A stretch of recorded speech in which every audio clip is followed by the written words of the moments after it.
All right, so now I'm going to show you all some more ways to loosen up with some more movement. I often like to do a lot of the massage work slash ball work slash myofascial release, all of that on all sides of shoulders, chest, neck, back.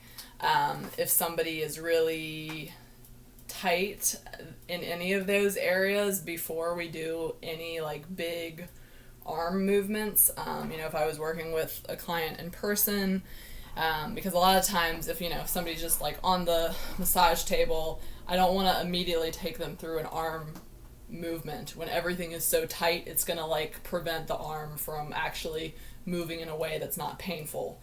So if that is you and like it doesn't feel right to just start your day by doing some like arm circles, then try to release all of this before you do your arm circles.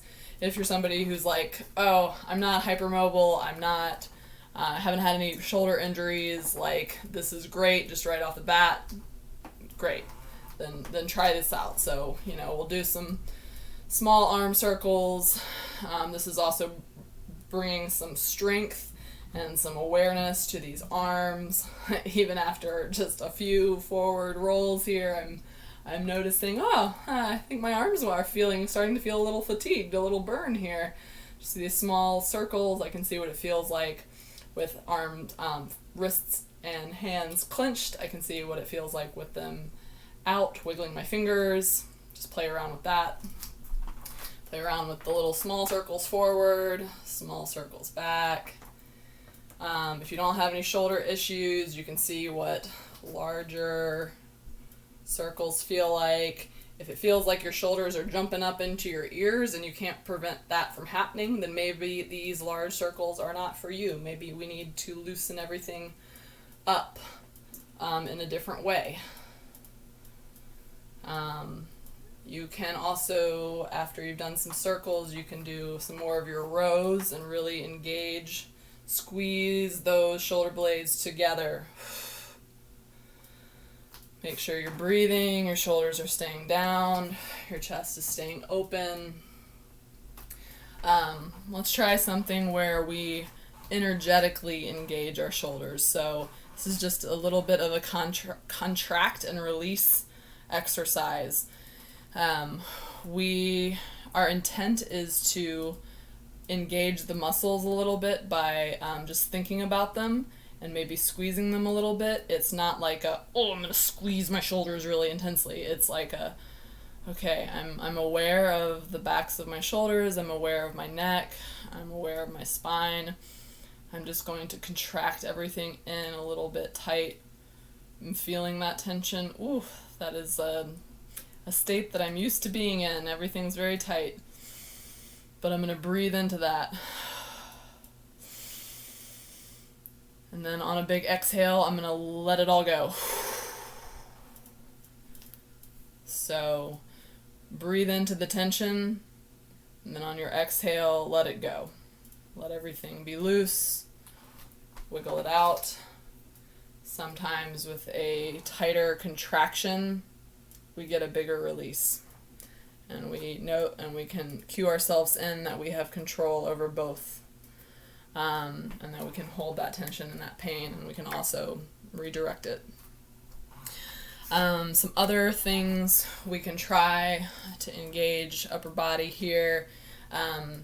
I like this one. We're doing like almost kind of like a body blade situation. One arm goalpost out, one arm goalpost out, but with arm hanging down. I'm really feeling a stretch into kind of my deltoid tricep area here on this arm that's down because it's tight. I'm going to switch. You can do this in a very slow motion, becoming aware of shoulders, what's happening. You can also do this in like an aerobic fashion. Similarly, you can do imagine that you're doing this machine at the gym where your arms are resting on the pads. You're bringing that in, squeezing your shoulder blades. You're bringing that out. And you can do this again in a very controlled motion, noticing each part of the way what's happening in your body. Or you can do this in like an energetic, giving you some fire way. You're doing some quick pumps. So try that out, see what works for you, what doesn't, leave behind what's not working for you. I will show you a few things more on the mat here. Alright, so child's pose, great for a lot of things, including anxiety, including rest, also great for shoulders and triceps. So if we get into child's pose, get in the frame here for us. I'm just slowly allowing my hips to sink into my feet. And I'm also allowing my forearms to sink into the mat. And I'm eventually going to get into a prayer pose where my hands come behind my head, and I'm going to feel a grip from the mat on my forearms. So what that looks like is my elbows and like this part of my elbow is sticking to the mat. And I'm getting a nice stretch into my triceps. And that stretch intensifies if I clasp my hands together and I allow my hands to come back and my thumbs to hit the back of my neck.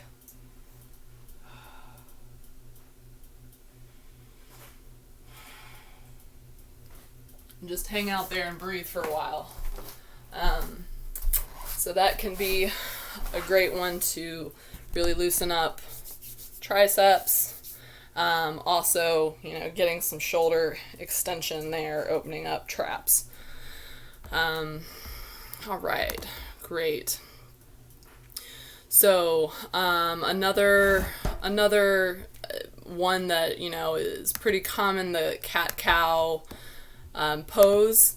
I want to show you all that in a different variation.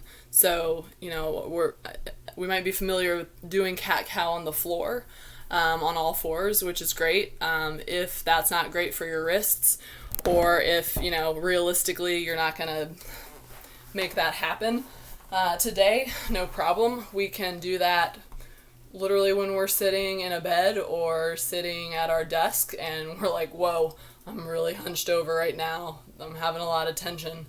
Just take a moment, sit back, do a seated cat. Really rounding out your armpits, rounding out your shoulders, feeling that stretch between your shoulder blades, the back of your body. And then opening up into cow, really letting your elbows come back, squeezing those shoulder blades together, full finger extension, full palm extension. Allow your chin to come up a little bit to get that stretch into the neck and into the chest. And then round out to cat again. And just do as many sets of that as you need. Do some shoulder rolls. Another pose that we can simplify and get a lot of good rib cage chest expansion. I'm sorry, not chest expansion, but rib cage expansion, side body twist.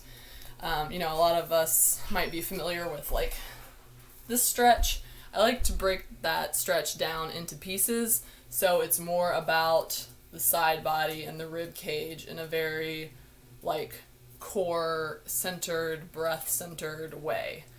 So I'm not even gonna do anything other than putting one hand on my opposite knee. I'm sorry. Let me try this way. Hand on opposite knee because I'm going this way. And then I'm just going to use this hand as some support behind me. So I'm just going to see what this feels like for a minute. I'm just going to breathe into that. And then as I breathe, with each exhale, I'm going to start to deepen that twist a little bit. So breathing in, and now I'm starting to twist. And I am so much more aware of my ribs right here and feeling a fascial pull than if I had just gone into that immediately.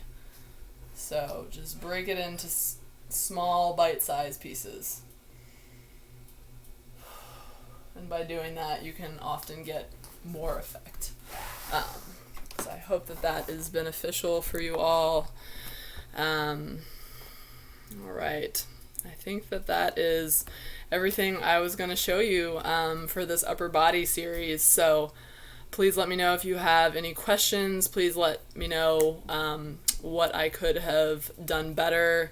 If something didn't sit right with you, I always would love that feedback. How I can make these videos more accessible, more affirming for folks.